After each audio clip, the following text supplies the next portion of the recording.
Hi everyone, it's November 6th, and this is the second episode of my vlog. We did the first one, spur of the moment after a stream a few weeks ago, and that was really fun. But the rest of the content that I want to talk about is a lot harder to delve into. It's not the funnest to be in my body, and so, even just talking about it, I still have to confront that these are all of the things going on with me. And I've finally had a chance recently to sit down and actually think and actually get some thoughts out, because usually I get about 3 sentences in. Just 3. And then, either my brain wanders and it's also 5 a.m. because that's a thing, and I've been trying to sleep for hours already, and I'm not getting up at, 5 a.m. to do a vlog because fuck, I need sleep too. Or something comes along and somebody in my house needs me for something. Or I just get distracted because that happens too. Or a migraine comes on. And some days I just get in my head. I get nervous too. Younger me had no problem doing this sort of thing. At all. I was part of a writers group that was really pretty amazing, and I later pieced out just how much advanced stuff we were doing. I was probably getting a college and above level creative writing education doing this group for fun. But I had it was a good time doing a lot of slam poetry though, and I definitely learned how to read my work and build confidence and all of that. And so it's kind of a weird juxtaposition of my brain now that I do get so nervous and anxious about talking about this stuff, or, putting my thoughts onto paper even to read out loud. But there's also a lot of things that I deal with now that I didn't deal with before. Nowadays the thoughts are hard to sort through, and there's so much pain and chronic illness. And several of my disorders have brain fog as one of the symptoms, right? So before I even get a chance to ask myself about, okay, what is this nervousness? Why am I nervous? What's even going on in my body? That's usually a cue that there's usually some cue going on that I need to be taking care of myself in some way. Because if I don't, whatever disorder could be flaring up. And I've got to stop what I'm doing to go get pain pills or go get ice, or make sure that I eat on time, so my blood sugar doesn't drop, or make sure that I have enough water. My body's really sensitive and freaks out when any of these things get off balance or, out of sync. And no, it absolutely kind of interrupts all of that, introspection that I might otherwise do. And a lot of times this keeps me stuck, and it really sucks. And I could do all the things right. I could have food next to me and pills and ice, and I could have all of that and be doing everything, and it still might not be enough. I still might get a migraine. And, the number of things that I deal with over the years really has grown. It didn't start out this way. There's some gender dysphoria throughout, my life, but that wasn't a huge deal until, last few years. Some migraines started in my early 20s, and with mostly just light and sound triggers at some points, and then, upgraded to smells and food triggers. There's PMDD in there. There's multiple chemical sensitivities. There's IBS and FODMAP. Just yay, more food that I have to watch out for. There's vulvodynia in there. There's numerous food intolerances and allergies and sensitivities. There's eczema, and I've always dealt with seasonal allergies, but certainly that serves to complicate everything now. And there's even newly ADHD in there, which that's still a really interesting one. And so I do get lost in all of this. All of these things have their own symptoms and potential meds and overlap in weird ways. And so it's always this trying to piece out what's what and what do I do to address the thing. And the hardest part is that most of these things aren't even well understood. Okay? Vulvodynia is literally the word for your vulva hurts and we don't know why. Because that's amazing. Multiple chemical sensitivities. Definitely not well understood. It took me forever to even find a doctor that could even talk about it with me. What else? PMDD, premenstrual dysphoria disorder. We know it exists. The treatments half the time are a fucking crapshoot. Alright, I've tried all of those. I've tried a lot, and kind of having to go off on my own with this stuff. You know, the food intolerances. The best thing I can do is just avoid them. There's not like some magic cure that's going to make me suddenly be able to eat dairy.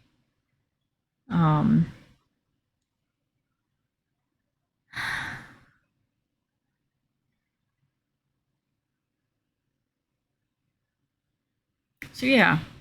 And if you remember that brain fog that I mentioned, most of these things trigger that, right?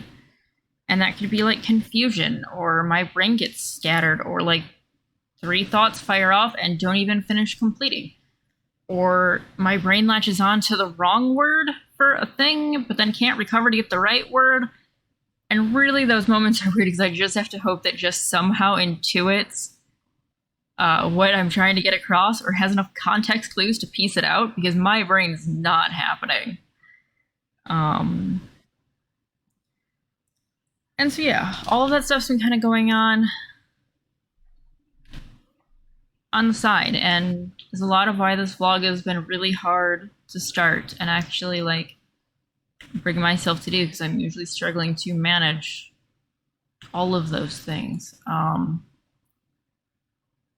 And, you know, I go in and out of hope sometimes. Sometimes, you know, I feel really good and feel like I can manage and I can do well and things will be okay. And other times I'm like, this isn't going to get better and I'm going to be stuck like this. And I don't really want to be doing that the rest of my life, but here I am. You know, and then of course, you know, you've got PMDD in there at certain points of the month, making it more or less intensifying those, whatever is going on with that. So yeah, and that's the big thing. I get really lost. I get lost in a lot of it. I get lost trying to sort out what to do, how to keep track of myself every day. I get lost trying to manage so many different doctors.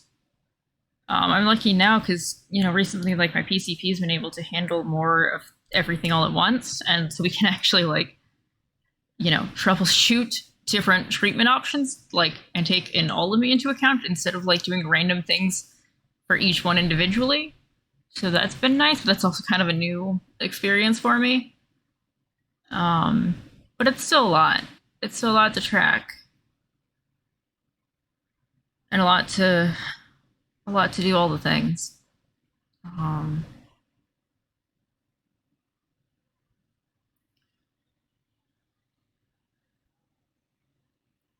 So yeah, and I think a lot of the pain that I feel with this stuff, though, is just that I don't get to do the things that I'm passionate about that often. I have to figure out how to do my favorite things, but in a way that is going to be friendly to migraines, right? So I have simple projects and I've got complicated projects. That's how I've been kind of doing my knitting stuff. You know, and I have lots of simple projects when I'm in a migraine space and I just need something to do with my hands. You know, and then I work on the complicated stuff when I'm in a better spot. You know, normally I would probably just work a project, you know, start to finish, but that's not really a thing. Even in art, I really like watercolor and I really like learning to draw because that helps make my watercolor better, but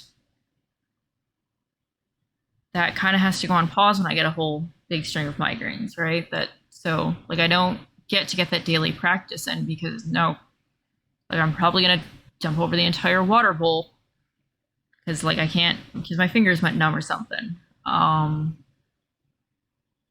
these are just, you know, my recent passions. There's been a lot of times over the years where I've had to give up, you know, or stop doing the stuff that I care about. Like I have a degree in a field that I would really like. And I didn't get to use it. I finished my degree just as PMDD was getting rough, the pandemic was starting, and migraines and, other health issues got worse. And that's certainly not the first thing to go. That's, several steps in line over the years.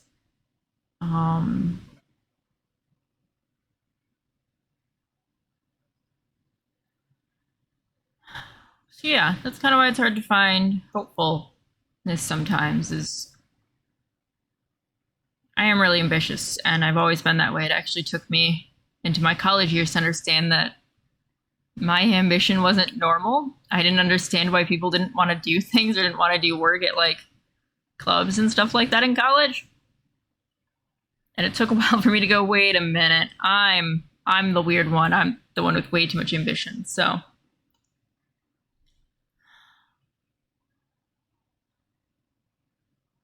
yeah, I think what I've got right now, somehow I get through it. I guess I keep doing every day, and a lot of my life revolves around trying to find strategies to work around this stuff, and that's just kind of how it is right now. It may not always be that way, but for now, that's the best I've got. This, I think, will be an addendum to the first vlog video. It's still November 6th. And I wanted to talk about this because I know that by the time I sit down again to do a vlog, PMD will probably have faded. Premenstrual dysphoria disorder. And I know that I will be thinking and feeling very differently at that time. I kind of go back into maybe like, I don't want to say normal, it is kind of normal mode. I tend to think of PMDD in the on time and PMDD in the off time. PMDD is known for very intense and long-lasting moods. And a lot of times we only think about, the negative ones, or the ones that are, angry or cranky or sad or irritated. And I get those too. And those are not fun. God, I hate those. Anxiety is awful because suddenly anxiety that would normally be, like, hey, this is kind of vague, maybe I can work through this, or hey, some breathing will kind of, tone this down. The same situation might trigger anxiety that doesn't stop, doesn't let go. My brain still swirls on it even after I've already like processed through and identified that this isn't a big deal, or I've handled the situation already. And so then I get anxiety that's like, it physically hurts in my chest almost. And again, normally, if I'm dealing with muscle tenseness from anxiety, that's like way down the line. That's not like immediate. But with PMD, no, I feel it real up in front, intense, actual like physical pain in my chest, like getting a headache on your chest. And it's rough. It is hard to come down from that. And so the flip side is feeling happy and proud of myself and happy. I'm finally sitting down to get the videos done, and I'm really happy because, God, I've been trying to figure this shit out for a while and getting stuck and getting lost and everything else. But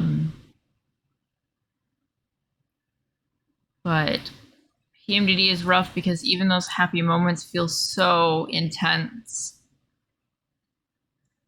It feels like almost like a high, like kind of like wanting to cry at the same time from the intenseness. And of course, it can shift to something else just as fast. It is very much emotional whiplash. And I don't know that I have the best answer for that either. That's kind of one of the hardest ones. For me, I guess, I don't know about one of the hardest. There's a lot of things that are really, really hard, but it definitely ranks up there. You know, because having like positive accomplishments, right, and positive things going on really help, you know, get through some of the depressive symptoms. It does. Also, they get really intense when you're feeling happy, and I'm like, oh geez, okay, let's not go that intense. Let's not do that. So it's almost kind of like a distraction. Is the best way I've got for it so far. But I do want to talk more about PMDD. I do want to be more upfront about it because I think it's something that we don't hardly ever talk about. I only know about it because, you know, we were talking to one of Jess's friends who happened to be dealing with it. You know, someone, and then we heard the name for it at that point, and you know, from there I brought it to my doctors and went, "Hey, here's this thing," and they were like, "Yep, yeah, that tracks." So, but without that one incident, you know, that one random incident of somebody saying what they were dealing with to me, I would have never known that this existed. I would not have known that, you know, this is something that can happen with your cycle, right? I probably would have been stuck and lost for a while just trying to manage, you know, regular old depression and anxiety during that time and not realize what the actual thing going on was, which would have sucked. So yeah, you'll probably notice some differences in, you know, tone and what different vlog posts are like because I go in and out of PMDD. Some months are better than others. Some months I'm trying medications. Those are not always fun. But I really want to give this a voice because I don't see anyone else on YouTube hardly talking about it. You know, even right now, you kind of have to find like the right like forum or group on whatever social media you're on to find other people dealing with it. And it can be really lonely because it's not something easily understood, right? Like most people don't. When you notice somebody, you know, who's really intensely feeling, you assume that there is something that intense going on. Okay. And normally that's true. PMDD mode. Well, I'm feeling really intense and it might be something really fucking minor. It also might be something really, really big, but I'm feeling super intense about it either way.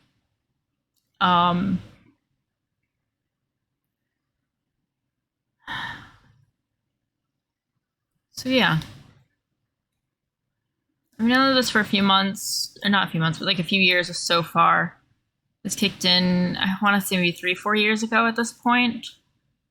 Somewhere in there. Maybe like 2. This hasn't been a thing that I've dealt with forever. But it is a diagnosis that is probably going to be around until I hit menopause.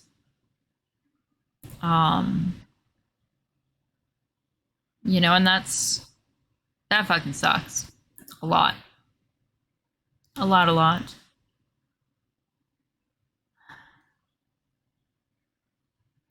But yeah, I think I just wanted to talk a little bit about some of those intense feelings coming up because even though I feel really happy and I'm proud of myself for finally getting this done, we've been talking about it for forever. There's a little bittersweet feeling there of, okay, let's not have those emotions get so intense.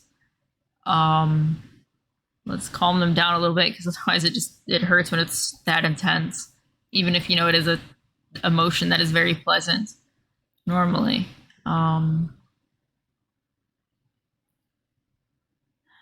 But yeah, I appreciate everybody hanging in there with me and listening and also being super supportive of every stream, especially the ones that I can't always be like fully like present for physically or mentally. So yeah. All right. That I think is it. I'm pretty proud of myself. Jess is gonna have like several videos to sort through and put out for a while. So hopefully this will tide us over until I get my butt together to do another vlog. Alright. Bye, everyone. Hey, everybody. Thank you so much for watching. If you like this video, please like, comment, and subscribe. You can also ring the bell if you want to be notified of our videos. If you want to help the channel, you can donate at streamlabs.com/transgirltherapist/tip. You also can become a patron at patreon.com/transgirltherapist. For as low as $3, you can support our channel. Thanks for watching.